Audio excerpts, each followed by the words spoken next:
आज के इस वीडियो लेक्चर में एक इंपॉर्टेंट टॉपिक के बारे में बात करेंगे जिसमें से आपको हर फार्मासिस्ट एग्जाम में एक आधा क्वेश्चन देखने को जरूर मिलता है, चाहे वो ईएसआईसी एग्जाम हो, एम्स का एग्जाम हो या फिर कोई भी फार्मासिस्ट का एग्जाम। तो जी हाँ, इतने कम समय में एग्जामिनेशन को देखते हुए इस इंपॉर्टेंट टॉपिक को डिस्कस करेंगे इस वीडियो लेक्चर में। Hello everyone, welcome to my channel Masai Academy. आप उस चैनल पे हैं जहां आपको pharma regarding news update, vacancy update, video lecture, study regarding video सब कुछ मिलता है आपको हमारे चैनल मसाई अकेडमी। और अब से आप हमारी mobile application Google play store से डाउनलोड कर सकते हैं जिसका नाम है अमर सायर अकेडमी। नेक्स्ट बात करेंगे सर, यहाँ पे आज जो हम टॉपिक के बारे में बात करने वाले हैं वो है आपका एसे और टाइट्रेशन। सर आपने ये टॉपिक क्यों सेलेक्ट किया? क्योंकि जैसा कि मैंने आपको बताया, काफी सारे फार्मासिस्ट के एग्जाम देख लीजिए, इवन दो पिछले साल का 2019 का आप ईएसआईसी का एग्जाम देखेंगे, यहां पे भी आपको काफी इस केमिस्ट्री से क्वेश्चन देखने को मिलते हैं। Sir hydrogen peroxide assay is perform by diazotisation, non aqueous, redox और न्यूट्रलाइजेशन टाइट्रेशन। तो इसी टाइट्रेशन को आज हम इस टॉपिक में समझेंगे और इसके रिगार्डिंग देखिए बहुत सारे ऐसे पेपर है जहां पे क्वेश्चन मिल जाएंगे आपको। कौन कौन से क्वेश्चन बनते हैं सर कि टाइट्रेशन क्या है और एसे क्या है। ठीक है, जैसा कि सवाल क्या था कि सर H2 और O2 जो है वो किसके थ्रू हम जो है ऐसे परफॉर्म करते हैं, किस टाइट्रेशन के थ्रू ऐसे परफॉर्म करते हैं। तो सबसे पहले बेसिक हम इस टॉपिक के बारे में बात करेंगे।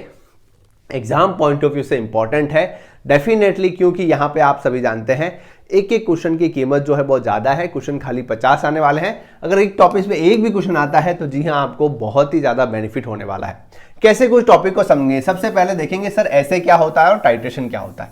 देखिए वैसे देखा जाए तो ये टॉपिक जो है कम से कम 8 से 10 क्लासों में कंप्लीट होगा, बट यहाँ पे मैं आपको आने वाले 10 मिनट में ओवरव्यू दे दूंगा कि क्या ऐसे है, क्या टाइट्रेशन है। ऐसे का मतलब क्या है, सिंपल सी बात है सर, परसेंटेज प्योरिटी जब आती है उसको हम ऐसे के नाम से जानते हैं। मतलब सीधी सी बात है, अगर मैं आपको बोलूं कोई टैबलेट जो है वो 500 mg की है ना, पीसीएम जो है आपकी कालपॉल कितने की है, 500 mg की है, और यहां पे मैं आपको एनालिसिस करने के बोले इसका ऐसे निकालो, या फिर इसको किस नाम से जानते हैं सर, एस्टिमेशन निकालो, है ना, एस्टिमेशन फाइंड आउट करो या फिर ऐसे फाइंड आउट करो। मतलब क्या है, मैं जानना चाह रहा हूं इस 500 mg में कितना परसेंटेज एक्टिव फार्मास्यूटिकल इंग्रेडिएंट यानी कि एपीआई प्रेजेंट है, पैरासिटामोल प्रेजेंट है ना। तो ऐसे का मतलब क्या है, परसेंटेज प्योरिटी जो है उसको हम ऐसे के नाम से जानते हैं। समझ में आ गई बात? कहने का मतलब यह है कि अगर किसी दवा को हमें बहुत ही सुपीरियर बताना है तो हम क्या करेंगे, एक बढ़िया एनालिसिस करेंगे जिसमें से कि एक ऐसे है। ऐसे का मतलब कि आपने वेरीफाई कर लिया है कि ये हमारी ड्रग जो है वो 98% प्योर है। समझ में आ रही बात? तो ये क्या है, एक एनालिसिस का प्रोसेस है, मेथड ऑफ एनालिसिस है। क्या है? ऐसे, जिसको कि हम परसेंटेज प्योरिटी के नाम से जानते हैं। देखिए फार्मा केमिस्ट्री वैसे देखा जाए तो बहुत ही छोटा सा टॉपिक रहता है फार्मासिस्ट एग्जाम को देखते हुए, बट यहाँ पे आपको डेफिनेटली हर एग्जामिनेशन में क्वेश्चन देखने को मिलता ही मिलता है। नेक्स्ट बात आती है सर टाइट्रेशन क्या होती है। देखिए टाइट्रेशन को आज हम इजी में समझने की कोशिश करेंगे।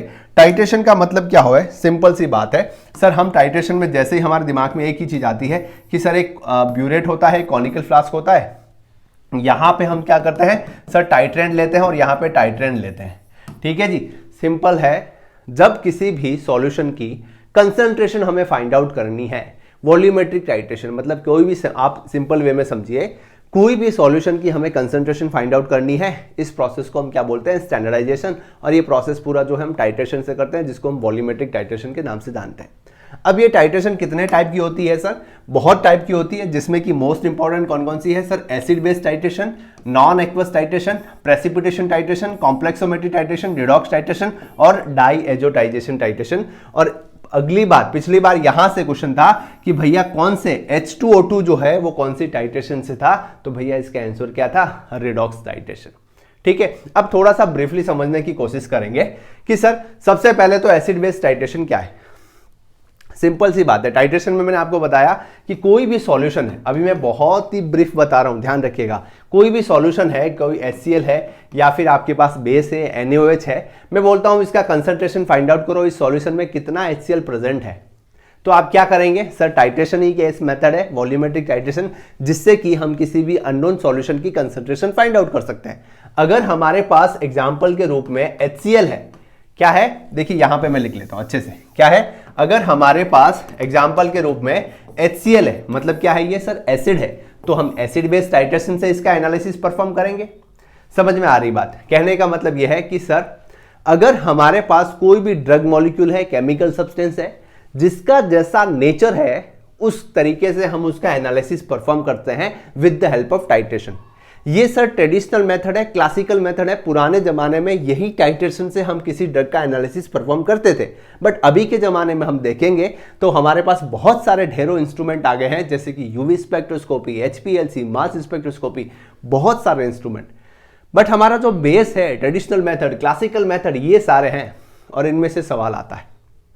ठीक है, समझ में आ गया कि सर अगर मैं आपको कोई सॉल्यूशन दूं या कोई दवा दूं, ड्रग दूं, केमिकल दूं, और वो अगर एसिड नेचर का है तो उसको एनालिसिस करने के लिए, उसका कंसंट्रेशन फाइंड आउट करने के लिए, उसकी परसेंटेज प्योरिटी फाइंड आउट करने के लिए, उसका ऐसे करने के लिए मैं एसिड बेस टाइट्रेशन करूंगा। सर बेस होगा तो सेम बात है, बेस होगा तो भी हमें एसिड बेस टाइट्रेशन यूज करूंगा, और इसी एसिड बेस टाइट्रेशन को मैं न्यूट्रलाइजेशन टाइट्रेशन के नाम से जानता हूं। मतलब यही है, सार्वभौम सत्य क्या है कि सर जब एसिड और बेस मिलते हैं, न्यूट्रलाइजेशन टाइट्रेशन हम बोलते हैं, साल्ट और वाटर बनता है, ये सभी को पता है। इसी रिएक्शन को हम क्या बोलते हैं, न्यूट्रलाइजेशन टाइट्रेशन बोलते हैं। समझ में आ गई बात। नेक्स्ट सर दूसरी टाइट्रेशन आती है हमारे पास, non aqueous acid base titration. इसका मतलब क्या है सर, आपने बोला कि हमारे पास एसिड है, बेस है, हम एसिड बेस टाइट्रेशन से टाइट्रेशन परफॉर्म कर लेंगे, बट हमारे पास कोई ऐसा केमिकल सब्सटेंस है जो कि वाटर में सॉल्युबल नहीं है, वीक एसिड है, वीक बेस है, वाटर में सॉल्युबल नहीं है। उस कंडीशन में हम क्या करेंगे सर, नॉन एक्वस वाटर में सॉल्युबल नहीं है, non aqueous acid base titration perform करेंगे। ठीक है, समझ में आ गई बात। उस कंडीशन में अभी मैं शॉर्ट में बता रहा हूं, non aqueous acid base titration perform करेंगे। Next to next sir, acid base titration का एक एग्जांपल कौन सा है सर, अमोनियम क्लोराइड जो है, इससे अगर हमें एनालिसिस करना है, ऐसे बहुत सारे एग्जांपल है, मैंने जस्ट एक ले लिया है। ठीक है, अमोनियम क्लोराइड का अगर एनालिसिस परफॉर्म करना है तो मैं एसिड बेस टाइट्रेशन से परफॉर्म करूंगा।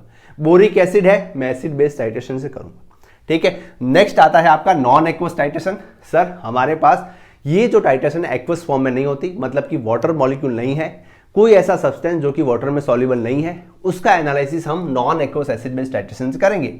इसके दो बड़े एग्जांपल हमारे पास आते हैं। एक तो है सोडियम बेंजोएट, जो कि एज ए प्रिजर्वेटिव यूज होता है। अब सोडियम बेंजोएट मैंने क्यों लिया, क्योंकि काफी पुराने एग्जामिनेशन पेपर देखेंगे फार्मासिस्ट का, वहां पे पूछा गया है कि use of sodium benzoate as a preservative हम यूज करते हैं सोडियम बेंजोएट को, जिसका एनालिसिस हम non aqueous acid base titration से परफॉर्म करते हैं, इसलिए ये एग्जांपल यहां पे इंक्लूड किया। नेक्स्ट कौन सा है, इफेड्रिन HCl सर, है ना। इफेड्रिन HCl जो है ये भी non aqueous acid base titration हम इसका एनालिसिस परफॉर्म करते हैं, क्योंकि पुराने पेपर में इसका भी क्वेश्चन जो है वो आया हुआ है।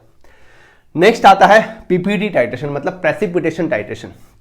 अब यहां पे जब प्रेसिपिटेशन टाइट्रेशन की बात आती है तो हमें सीधा सा समझना होगा सर कि ये जो टाइट्रेशन है वो बहुत ही यूनिक है, क्योंकि यहां पे 3 साइंटिस्ट के नाम आते हैं। कौन कौन से, पहला है आपका मोर्स मेथड, दूसरा है आपका वोलार्ट्स मेथड, तीसरा है आपका फाजन मेथड, है ना। ये तीनों अलग अलग साइंटिस्ट हैं जिन्होंने कि प्रेसिपिटेशन टाइट्रेशन के एंड पॉइंट डिटर्मिनेशन के लिए अलग अलग मेथड बनाए, जिसमें से सबसे मोस्ट पॉपुलर है Morse method.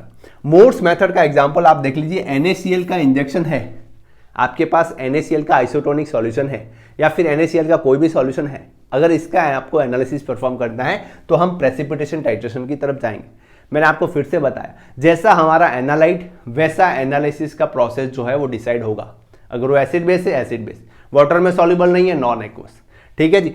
Next sir, precipitation formation करता है, प्रेसिपिटेशन टाइट्रेशन से उसका एनालिसिस परफॉर्म करेंगे। ठीक है, 3 मेथड जो है मेनली, मोर्स मेथड, वोलार्ट्स मेथड और फाजन मेथड। समझ में आ गई बात। नेक्स्ट चलते हैं सर कॉम्प्लेक्सोमेट्री टाइट्रेशन, कौन से, जिसमें कि आपने पढ़ा होगा जितने भी मेटल आयन है, जैसे कि कैल्शियम कार्बोनेट हो गया, कैल्शियम ग्लूकोनेट हो गया, मैग्नीशियम सल्फेट हो गया, जितने भी मेटल आयन हैं जो कि कॉम्प्लेक्स फॉर्मेशन करते हैं चिलेटिंग के साथ, EDTA के साथ, उनका एनालिसिस हम कॉम्प्लेक्सोमेट्री टाइट्रेशन से करते हैं। यहां पे आपको भली बातें ये चीजें जो है वो नजर आ रही है। ठीक है जी। जैसे कि एग्जांपल क्या है, कैल्शियम ग्लूकोनेट मैंने लिया है, MgSO4 लिख दीजिए, मैग्नीशियम सल्फेट ले लीजिए, ऐसे करके काफी सारे एग्जाम्पल। नेक्स्ट बात करते हैं मोस्ट इंपॉर्टेंट, जिसमें से पिछली बार सवाल आया था, रेडॉक्स टाइट्रेशन, जिसको कि हम ऑक्सीडेशन एंड रिडक्शन टाइट्रेशन के नाम से जानते हैं। ये सर कौन सी टाइट्रेशन है, जैसे कि हमारे पास कोई कंपोनेंट है जो ऑक्सीडाइजिंग एजेंट है या फिर रिडक्टिंग एजेंट है, उसका एनालिसिस हम रिडॉक्स टाइट्रेशन से करते हैं। One of the most suitable example क्या है, H2O2, जिसका पिछले साल सवाल आया था, हाइड्रोजन पेरोक्साइड। इसका हमने ऐसे परफॉर्म करना है सर, रिडॉक्स टाइट्रेशन से करेंगे। नेक्स्ट फेरस सल्फेट हो गया आपका, कॉपर सल्फेट हो गया, इन सभी का एनालिसिस हम जो आयोडोमेट्री यानी कि रिडॉक्स टाइट्रेशन से परफॉर्म करेंगे। लास्ट आता है बहुत ही ज्यादा इंपॉर्टेंट सर, डाईएजोटाइजेशन टाइट्रेशन। जैसा कि आपने ऑप्शन में पढ़ा, यहां पे आप देख पा रहे हैं डाईएजोटाइजेशन टाइट्रेशन, हमने समझ में आ गया ये क्या है, इसको हम अभी समझेंगे। नॉन एक्वस के बारे में हमने पढ़ लिया, रिडॉक्स हमने देख लिया, और न्यूट्रलाइजेशन बोले तो क्या हो गया आपका, एसिड बेस्ड टाइट्रेशन को ही हम न्यूट्रलाइजेशन टाइट्रेशन बोलते हैं। अब एक आता है सर डाईएजोटाइजेशन भी पूछा गया, इसका मतलब क्या है, जितने भी आपके प्राइमरी एरोमेटिक एमीन्स होते हैं उनका अगर एनालिसिस परफॉर्म करना है तो मैं diazotisation titration use. Primary aromatic amine है, जैसे कि जितने भी आपकी सल्फा ड्रग होती है ना, सल्फा मिथोक्सादिन है, डेप्सोन है, इन सभी का मुझे एनालिसिस परफॉर्म करना है तो मैं डाईएजोटाइजेशन टाइट्रेशन के यूज करूंगा, जिसमें कि अपन कम टेम्परेचर में है ना, 5 डिग्री टेम्परेचर में इस परफॉर्म करते हैं, डाईएजोनियम साल्ट बनता है, इस हिसाब से इसका बड़ा प्रोसेस है। ओवरव्यू हमने ले लिया, कितने टाइप की सर टाइट्रेशन है, जिसमें कि हमने एग्जांपल लेके भी समझ लिया कि कौन कौन से है सर, सल्फा ड्रग हो गया, H2O2 हो गया, फेरस सल्फेट हो गया, इन हिसाब से ये सवाल जो बनने की पॉसिबिलिटी है। ऐसे का मतलब हमें पता चल गया टाइट्रेशन क्या होती है, ओवरव्यू हमने ले लिया। और लास्ट में अगर हम देखेंगे तो यहाँ पे एक और सवाल बनता है कि सर कई बार एक बार क्वेश्चन ए भी बना हुआ है कि जो हम पोटेंशियोमेट्री होते हैं ना, पीएच मीटर, जो हमारा पीएच मीटर होता है, उस पीएच मीटर में जो हम ग्लास इलेक्ट्रोड यूज करते हैं वो किसका बना हुआ होता है। मतलब कि अगर आपने पोटेंशियोमेट्री पढ़ी है, नहीं पढ़ी कोई दिक्कत नहीं है। पोटेंशियोमेट्री में 2 टाइप के इलेक्ट्रोड होते हैं, reference electrode, indicator electrode. Reference तो सिमिलर रहते हैं, इंडिकेटर में जब हम पीएच किसी सॉल्यूशन का डिटरमाइन कर रहे हैं तो कौन सा इंडिकेटर यूज करते हैं, ग्लास इलेक्ट्रोड यूज करते हैं। ये क्वेश्चन आया हुआ है इसलिए मैंने यहां पे इंक्लूड। ऐसे करके काफी सारे टॉपिक निकल जाते हैं, बट ये मोस्ट इंपॉर्टेंट टॉपिक है क्योंकि आप सभी जानते हैं, चाहे आप डी फार्म कर रहे हो, बी फार्म कर रहे हो, आपको टाइट्रेशन का पता होना चाहिए, ऐसे क्या होती है पता होना चाहिए, टाइट्रेशन कौन कौन से टाइप की होती है पता होना चाहिए। विथ एग्जाम्पल हमने यहाँ पे लेके समझ लिए, और भी काफ़ी सारे एग्जाम्पल है, कभी आप देखें तो तुरंत ही सर्च करें कि किस टाइट्रेशन से क्या कुछ इसको ऐसे को परफॉर्म कर सकते हैं। तो आज के टॉपिक में इतना ही। जैसा कि आप सभी जानते हैं, फार्मासिस्ट एग्जामिनेशन को देखते हुए, काफ़ी सारे फार्मासिस्ट एग्जाम, ईएसआईसी, एम्स और काफ़ी सारे एग्जामिनेशन को देखते हुए हमने हमारे मोबाइल एप्लीकेशन पे एक मॉक टेस्ट सीरीज चला के रखी है। जो भी इंटरेस्टेड स्टूडेंट है, ईएसआईसी एग्जाम दे रहे हैं, ईएसआईसी के एज पर एग्जामिनेशन पैटर्न की मॉक टेस्ट सीरीज वहाँ पे आपको मिल जाएगी। जो भी इंटरेस्टेड स्टूडेंट है, सीरियस है, पढ़ाई करते हैं, इंपॉर्टेंट क्वेश्चन देखना चाहते हैं, ज़्यादा से ज़्यादा मल्टीपल चॉइस क्वेश्चन प्रैक्टिस करना चाहते हैं, तो आपके लिए ही वो टेस्ट सीरीज है। लिंक डिस्क्रिप्शन और कमेंट बॉक्स में है, जरूर ज्वाइन करें। Keep watching, stay tuned.